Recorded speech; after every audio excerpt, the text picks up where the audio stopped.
Welcome to a series called How to Prepare for the End Times, where we're going through the second book of Timothy, verse by verse, because the second book of Timothy was written by Paul while he was in chains in a prison in Rome to a very young pastor, Timothy, who was in distress because as soon as the persecution of the Christians began, people abandoned the faith. They quickly ran, and not only did they run, they tried to convince other people to come with them. They tried to show people that that was evil.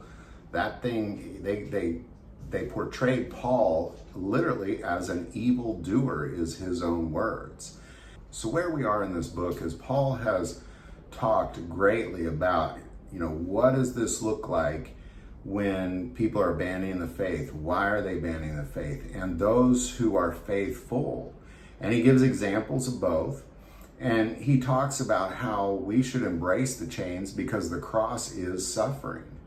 And that if we are faithful to Jesus, he will be faithful to us. If we deny Jesus, he is going to deny us. And that's really kind of where we left off. So we're just going to pick it up right there. 2 Timothy 2, starting verse 14. Remind them of these things, charging them before the Lord not to strive about words to no profit, to the ruin of the hearers. Be diligent to present yourself approved to God, a worker who does not need to be ashamed, rightly dividing the word of truth. But shun profane and vain babblings, for they will increase to more ungodliness. Now, this is kind of a beautiful thing because what Paul is talking about here is there's this kind of this argument that takes place between Christians and non-Christians, or even between Christians, where it's just profane and it's babbling. And ultimately what he's saying is that it is the word of God that is the truth, and it speaks for itself. You don't need to flower it up. When somebody says, well, hey, I don't want to be a Christian because of the suffering and the chains and you're going to get arrested. Well, you shouldn't shun that thing. That's kind of what Paul's talking about. Well, yeah. Have you ever heard the story of Jesus? He was seized. He was tortured violently. He was held into a trial. And then he was nailed to a cross until he was dead. So why would you take that to be something that it's not? How could you flower that up? How could you make somehow that look not so bad? Because in the end times, and that's why this letter is so incredibly important, because by the time you get to chapter 3, Paul goes into so much detail about what this will look like in the end times. And it looks a lot like what Paul is staring at. It looks a lot like what Timothy is staring at. Because here these Christians are being seized. They're being tortured. They're being imprisoned. They're being killed.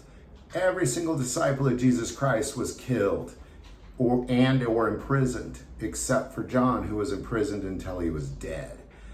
And that's what the end times looks like. That's what the definition of tribulation literally is.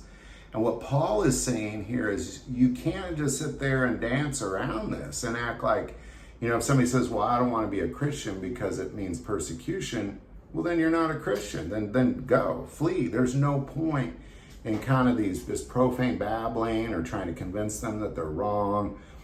Because what Paul said earlier in this letter is that they are entangled in life, literally. Like they're focused on them. They're not focused on advancing the kingdom of heaven. They're focused on advancing their own kingdom here on earth. And that's a huge difference. When you advance the kingdom of heaven for the king, you are greatly rewarded for that thing. If you're advancing your own kingdom and running away from these opportunities to advance the kingdom of heaven, you will be denied access into that kingdom. It is very straightforward. It's not confusing. And anything else is just profane babbling. You can't sit there and tell somebody that, no, being a Christian is wonderful. You should totally do that while they're being hunted down. And that's the point of what Paul is trying to say to Timothy here, is that there's a point where a Christian has to accept what it means to be a Christian. And we live in a country where Americans think that being a Christian means you get rewarded with financial greatness, that you're always going to have this peace and harmony, that nothing bad will ever happen to you.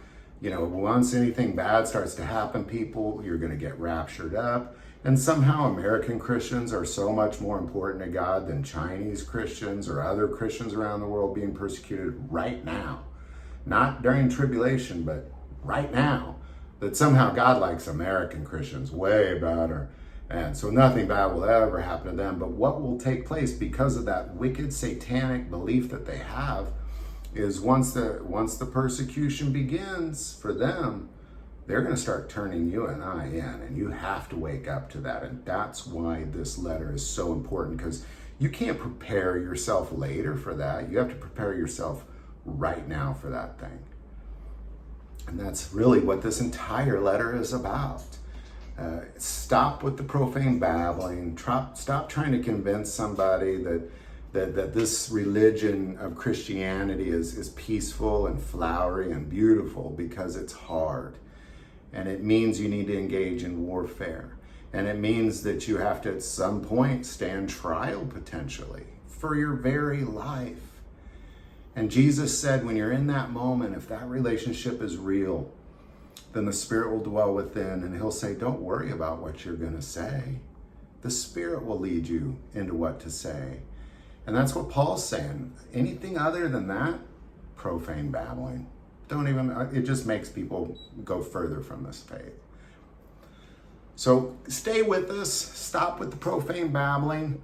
Pay attention to what the Spirit is trying to tell you. And if you don't feel the Spirit nudging you to do things and say things, then I think you really need to pray that Spirit dwell within. Any thoughts or insight? Put it below.